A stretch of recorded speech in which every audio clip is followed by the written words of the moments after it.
Really got your attention with that headline, didn't I? While I will be using this to make a few more sweeping statements about society and culture in general, let me not bury the lead. Yes, race is obviously a factor in DEI practices and hiring. Nearly all of their official promotional material for it literally says as much. However, I've stated before that when it comes to analyzing human behavior, ideas and beliefs are irrelevant. The only things that matter are A, their desires, and B, their powers. I.e., what do they want, and what are they willing and able to do to get it? Meaning, when it comes to analyzing conspiracy theories like this, the singular most important question to consider is, who benefits? Think about it. Who stands to gain from instituting hiring practices that consciously and almost exclusively discriminate against white people and white men specifically? Why would corporations, whose sole prerogative is to maximally extract value from society and give it over to their shareholders, design a system to exclude the majority of the population in the very countries they're based in? Or to put it more directly, why would they deliberately exclude a majority of their own consumers from the labor force? After all, the workers and consumers are the same people. If people don't have jobs, they don't have money to spend on their corporate slop, which means less profit, which means less millions in bonuses for their executives and fewer golden toilet seats for their shareholders. And that simply wouldn't do. So, what's the deal? Quite simply, it's the same reason all these same characters and organizations are and have been pushing so hard for unfiltered immigration. Is it because they're a bunch of bleeding heart humanitarians? No, it's because they want cheap labor. It just so happens that the countries with the fewest worker protections also tend to be majoritarily populated by non-white people. This is what the elites always do. They dress up their avaricious agendas in robes of culturally specific morality and ethics. Then they parade these flashy garments in front of the intellectually deficient, many of whom sing their praises so as to try to catch the non-existent light beaming off the emperor's non-existent clothes. And anyone who dares point out the obvious fact that the Grinch is stealing our Christmas tree while telling us they're just taking it to Santa's workshop for repairs is treated like an actual toddler who just said they saw Santa buying eggs from the Easter Bunny. For those who got lost in that metaphor, I'm saying that the religious predilections of both the woke left and the religious right stem from the same disingenuous source, that their only intention is to virtue signal rather than actually produce any meaningful value or to truly help society in any substantial way whatsoever. Now, I've used this quote many times before on this channel, but the Stoic philosopher Seneca once said of religion that it is regarded by the masses as true, by the wise as false, and by the rulers as useful. And I think the last 50-odd years have borne that wisdom out in exquisite detail. Since the dawn of time, the socio-political and socio-economic elites have always used the moral currency of their realm to purchase a disproportionate share of societal forgiveness for their sins. In other words, they use the trappings of the greater good or for a good cause as a shield to justify, or at the very least to obfuscate their real motivations and agendas. But here's the thing. We know all this already. Whether it be invoking the will of God, flying the multicolored flags of civil rights, or holding up the shield of democracy, the psychopathic parasites Jordan Peterson keeps warning us about will always find some excuse to vindicate their socially corrosive schemes.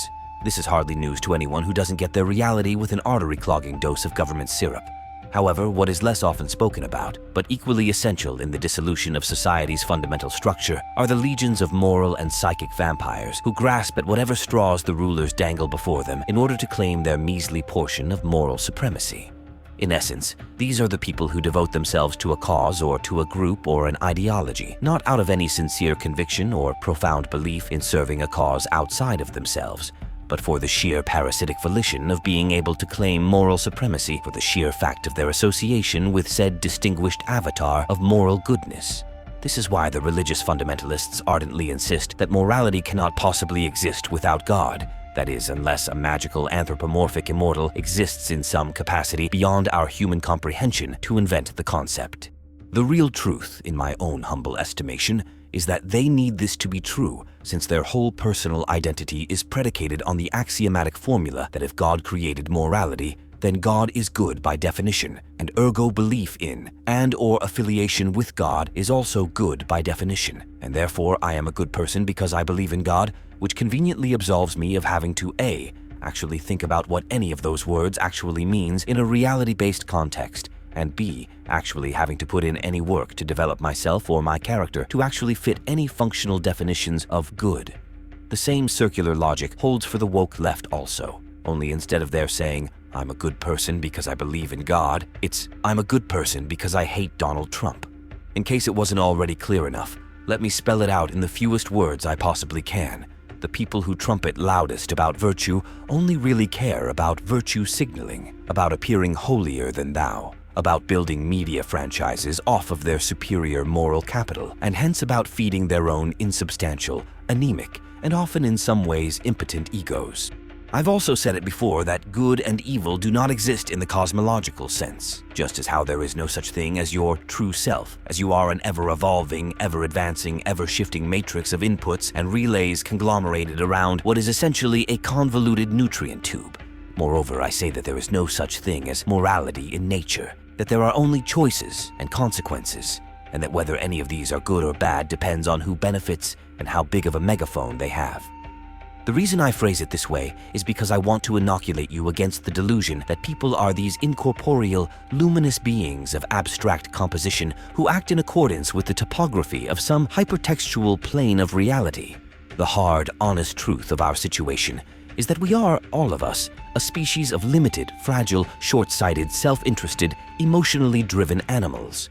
And all we gain by convincing ourselves we're not is a shorter leash, fashioned by the crudest beasts who have no such arbitrary restrictions.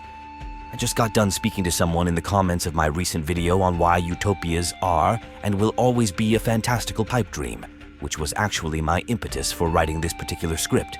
And during the course of that conversation, we concluded, or I suppose I should say I concluded and they agreed, that on the local scale, i.e. the level of a Stone Age tribe or clan, morality is the glue that bonds society by incentivizing people to lift each other up to increase their standing within the group instead of tearing each other down to steal their holdings.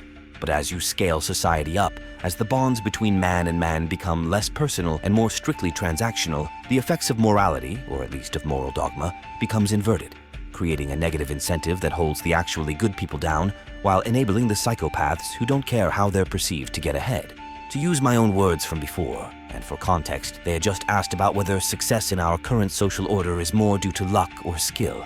Depends on what you mean by competence. Competent at what? Morality seems to be a form of Darwinian filter, only instead of promoting virtue, it's actively stifling the virtuous. Think about it. We're all told to never lie, cheat, or steal.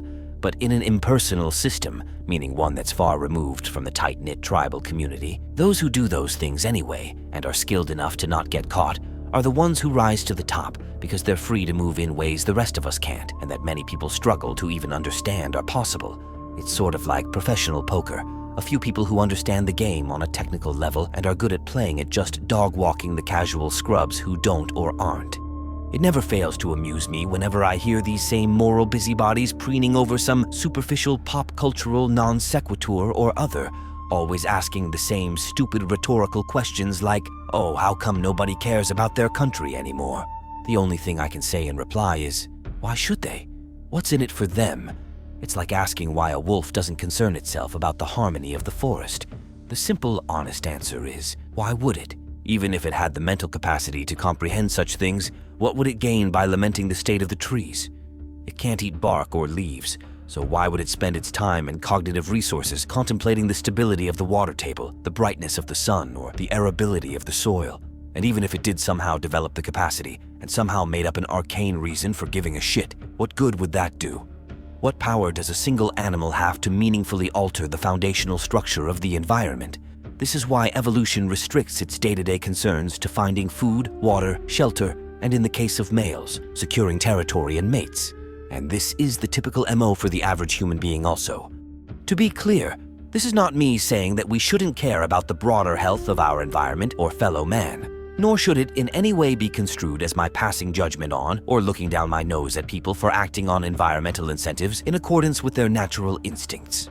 I've said it before and I'll say it again. Capitalism is nothing more or less than economic Darwinism. Nature is Machiavellian. It cares nothing for right or wrong, only for what works and what does not, which means there's no such thing as morality in business or politics, just as how there's no morality in nature. A corporation that knowingly dumps toxic chemicals into the water to save money, or the politician who aids and abets private interests at the expense of the general population to get elected isn't evil for the same reason a lion that kills and eats a baby zebra isn't. But by that same token, they're also not higher beings with souls capable of complex thoughts. They're animals, and if you don't want them to hunt and eat you or your children, you need to view and treat them accordingly. Meaning, you must lock them behind a deep moat and an electrified fence, and the first time they so much as think about showing you their fangs, they must be dispassionately put down. Now, before I set myself off on another tangent that's going to get my channel either demonetized or banned, I'm going to follow my own sensible instincts and quit while I'm ahead. You all know the whole rest of the spiel. Like and subscribe to support me for free, or join up as a member, or buy a book to support me for slightly less than free. And with all that said, until next time, stay safe, stay sane, and remember, misericordia crudelibus est crudelitas innocentibus. Mercy to the cruel is cruelty to the innocent. Peace be upon you.